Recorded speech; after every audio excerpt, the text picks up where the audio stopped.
and general equality between women and men.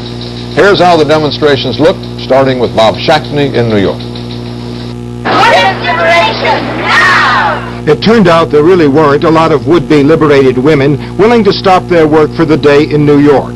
Early demonstrations tended to be small, and the onlookers were by no means always...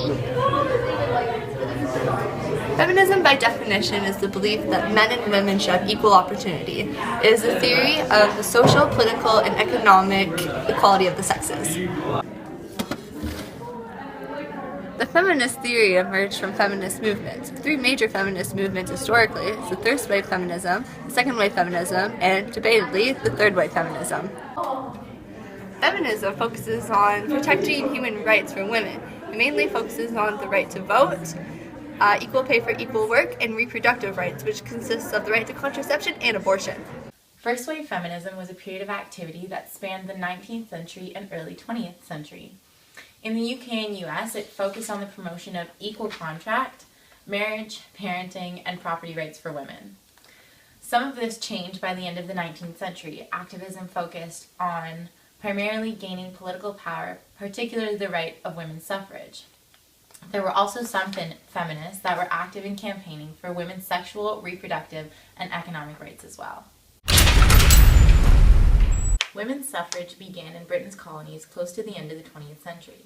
The self-governing colonies of New Zealand granted women the right to vote in 1893, and South Australia granted female suffrage in 1895.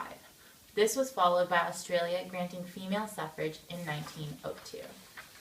Protests in favor of women's suffrage in Britain were becoming more violent in the beginning of the 20th century. Instances such as heckling, banging on doors, smashing shop windows, and arson were reported. One particularly influential story is that of Emily Davison, a prominent member of the Women's Social and Political Union, and notorious for being an eccentric and oftentimes violent protester. She is best known for stepping in front of King George V's horse at the Epsom Derby on June 4, 1913, from which she sustained injuries that led to her death 4 days later. Malala Yousafzai is a famous feminist best known for her activism in female education. She wrote a blog for the BBC under a pseudonym about life under the Taliban living in Pakistan. A writer from the New York Times created a documentary about her and her hardship and struggles with her life under the Taliban. One day she got on the school bus to go to school, and a man from the Taliban got on the school bus and shot her 3 times. One of the bullets went through the side of her head down into her shoulder. Even after that incident, she still continued to fight for her right for education, as well as other girls in her community and her country's education as well. Since then, she's won several Nobel Prizes, including the Nobel Peace Prize, and she was the youngest person to win the Nobel Peace Prize. Unlike the flamboyant and sometimes violent British, French, and American suffrage campaigns, Canada's were much more peaceable, with reason and quiet persistence. A popular group, known as the Famous Five, were well known for being the face of the Canadian suffrage movement. These 5 women were named Emily Murphy, Nellie McClung, Irene Parlby, Louise McKinney, and Henrietta Edwards. These 5 women bravely created a petition to ask the Supreme Court of Canada the question, does the word persons in the Section 24 of the British North American Act 1867 include female persons? To which Canada's Supreme Court responded that women are not such persons. This petition had important ramifications that not only affected women's rights, but also affected many facets along the feminist scale. All of these women have been commemorated through plaques and statues throughout the years. Emma Watson is another famous feminist who was recently appointed as the UN Goodwill Ambassador. She recently spoke at the UN for feminism, and she also created the campaign called He for She, which promotes men to be activists for feminism too. Feminist theory is the attempt at understanding gender inequality. To do so, it studies the subjects of patriarchy and female oppression, while also looking at women's roles in society through the past, present, and future. Pro-feminism was a term structured for those who are in support of the feminist movement.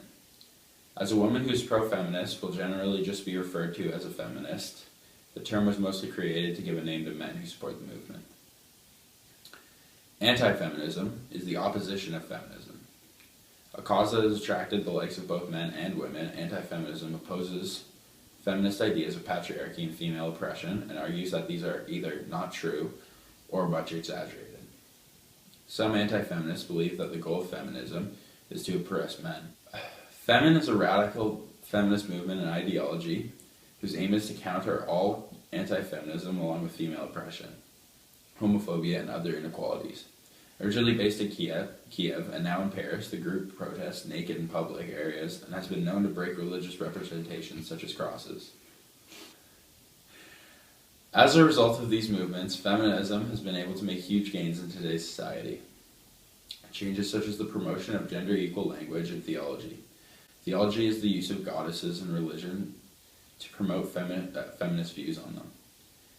It has also helped to reduce many patriarchal views promoted by many men-controlled societies.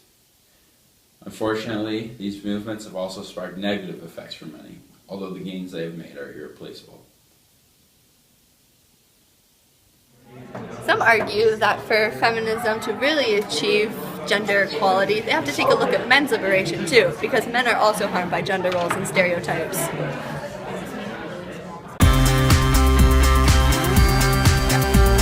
Second-wave feminism mainly focused on reproductive rights and equal pay. Henry Morgentaler, a Canadian physician, performed thousands of illegal abortions in the 1960s until he went to jail in 1970. During the time that abortion was illegal, it was estimated that 80,000 illegal abortions were performed each year. Abortion wasn't made legal again until 1988. That means that abortion was illegal for 96 years. So 96 times 80,000 illegal abortions a year, that means that there were over 7 million illegal abortions performed. Feminism is a startup from second-wave feminism. Third-wave feminism's main goals is for sexual freedom for women and equality for non-white cisgendered hetero females. Some critiques say that third-wave feminism is unnecessary because second-wave feminism already achieved everything for equality.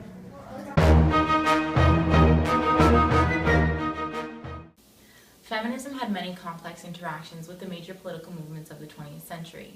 Since the late 1800s, some feminists have allied with socialism. In 1907, there was an international conference of socialist women in Stuttgart, where suffrage was described as a tool of class struggle. Clara Zetkin, of the Social Democratic Party of Germany, called for women's suffrage to build a socialist order, the only one that allows for a radical solution to the women's question. Fascism, on the other hand, has recommended debatable stances on feminism by its practitioners and by women's groups. Georges Duby notes that in practice, fascist society was hierarchical and emphasized male virility, with women maintaining a largely subordinate position. Cyprian Blamiers also notes that neo-fascism has since the 1960s been hostile towards feminism and advocates that women accept their traditional roles.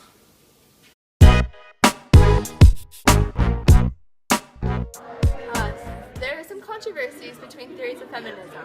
Some feminists believe that the sex industry, pornography, and sex trafficking are all negative because they exploit women and also aid violence against women, while other feminists believe that all of these industries are great and allow women autonomy over their sexuality.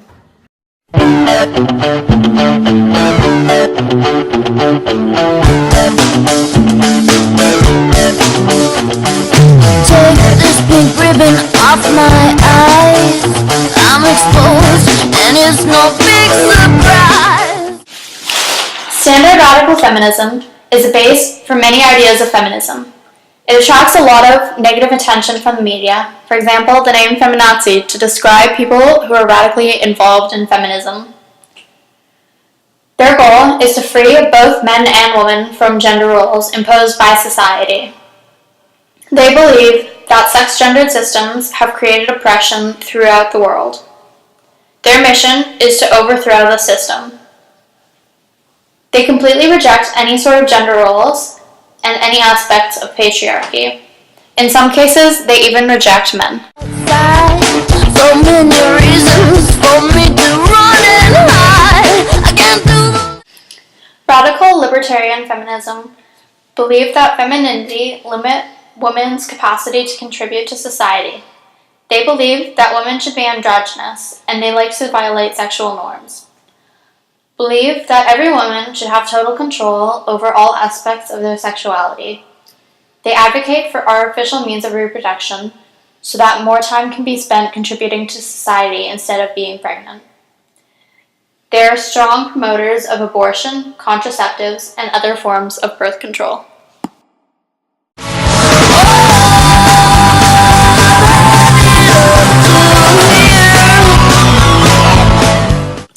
Radical cultural feminism is dramatically different from radical libertarian feminism. They believe that women should embrace their femininity. They believe that all females are better than males. They see sex as being a male-dominated thing. They see a link between sex, female subordination, porn, abuse, and rape.